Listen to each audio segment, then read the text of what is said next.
ನಮಸ್ಕಾರ, diamond cooking ಚಾನಲ್ಗೆ ಸ್ವಾಗತ.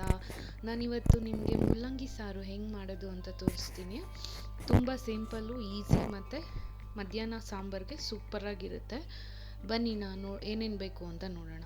ಫಸ್ಟು ಗ್ರೈಂಡ್ ಮಾಡ್ಕೋಬೇಕು ನಾವು ಕೊಬ್ಬರಿ ಮತ್ತು ಸಾಂಬಾರು ಪೌಡರ್ನ ಎರಡು ಗ್ರೈಂಡ್ ಮಾಡ್ಕೊಬೇಕು. ನೋಡಿ, ಗ್ರೈಂಡ್ ಮಾಡ್ಕೊಂಡಿದ್ದೀನಿ ನಾನು. ನುಣ್ಣಗೆ ಮಾಡ್ಕೊಬೇಕು. ಸ್ವಲ್ಪ ನೀರು ಹಾಕ್ಕೊಂಡು ಕೊಬ್ಬರಿ ಮತ್ತು ಸಾಂಬಾರು ಪೌಡರ್ ಹಾಕ್ಕೊಂಡು ಸ್ವಲ್ಪ ನೀರು ಹಾಕ್ಕೊಂಡು ಗ್ರೈಂಡ್ ಮಾಡ್ಕೊಂಡಿರೋದು ನಾನು. ಮತ್ತು ನೋಡಿ, ಇದು ಬೇಯಿಸ್ಕೊಳ್ಳೋಕ್ಕೆ ಟೊಮ್ಯಾಟೊ, ಮೂಲಂಗಿ ಮತ್ತು ನೀರು, ಬೇಳೆ ತೊಗೊಂಡಿದ್ದೀನಿ.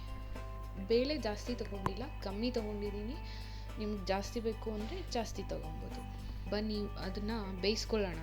ಅದರೊಳಗಡೆನೆ ನಾನು ಟೊಮ್ಯಾಟೊ ಮತ್ತು ಮೂಲಂಗಿ ಹಾಕ್ಕೊತಾ ಇದ್ದೀನಿ. ನಾನು 3 ವಿಜಿಲ್ ತೊಗೊತೀನಿ ಬೇಯಿಸ್ಕೊಳ್ಳೋಕ್ಕೆ. ನುಣ್ಣಗೆ ಬೇಯಿಸ್ಕೋಬೇಕು. ಬೇಳೆ ಎಲ್ಲ ನುಣ್ಣಗೆ ಬೇಯಬೇಕು.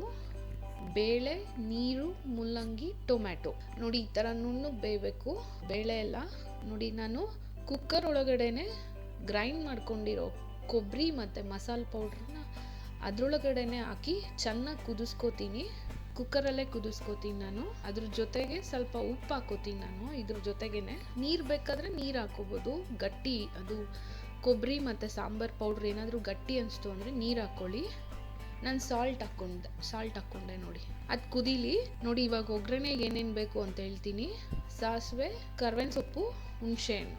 ನೋಡಿ, ಇದು ಚೆನ್ನಾಗಿ ಕುದೀತಾ ಇದೆ. ಕುದೀಲಿ, ನಾವು ಒಗ್ಗರಣೆ ಮಾಡ್ಕೊಳ್ಳೋಣ. ಅದು ಎಣ್ಣೆ, ಸಾಸಿವೆ, ಚಿಟ್ಲಿ ಸಾಸಿವೆ, ನೋಡಿ ಕರ್ಬೇವಿನ ಸೊಪ್ಪು ಮತ್ತು ಕುಕ್ಕರಲ್ಲಿ ನಾವು ಕುದಿಸ್ಕೊಂಡಿದ್ರಲ್ಲ ಸಾಂಬಾರು, ಅದನ್ನು ಹಾಕ್ಕೋತಾ ಇದ್ದೀನಿ ಒಗ್ಗರಣೆ ಒಳಗಡೆ. ಜಾಸ್ತಿ ಏನು ಕುದ್ಸಕ್ಕೆ ಹೋಗ್ಬಾರ್ದು. ಫಸ್ಟೇ ನಾವು ಕುದಿಸಿ ಇಟ್ಕೊಂಡಿರ್ತೀರಲ್ಲ, ಇವಾಗ ಸ್ವಲ್ಪ ಹುಣಸೆ ಹಣ್ಣು ಹಾಕಿ ಒಂದು ಕುದಿ ಬಂದರೆ ಸಾಕು, ಸಾಂಬಾರು ರೆಡಿ ಆಗಿದೆ ಅಂತ. ನಾನು ಹುಣಸೆ ಹಣ್ಣು ಹಾಕ್ತೀನಿ. ಮುಗೀತು ಸಾಂಬಾರು. ನೋಡಿ, ನಾನು ಮಾಡಿರೋ ಮೂಲಂಗಿ ಸಾಂಬಾರು ನಿಮಗೆ ಖಂಡಿತ ಇಷ್ಟ ಆಗೇ ಆಗುತ್ತೆ ಅಂದ್ಕೊಂಡಿದ್ದೀನಿ. ಪ್ಲೀಸ್ ಲೈಕ್ ಮಾಡಿ, ಶೇರ್ ಮಾಡಿ, ಸಬ್ಸ್ಕ್ರೈಬ್ ಮಾಡಿ ಡೈಮಂಡ್ ಕುಕಿಂಗ್ ಚಾನಲ್ಗೆ. ಮೂಲಂಗಿ ಸಾಂಬಾರು ರೆಡಿ ಆಗಿದೆ.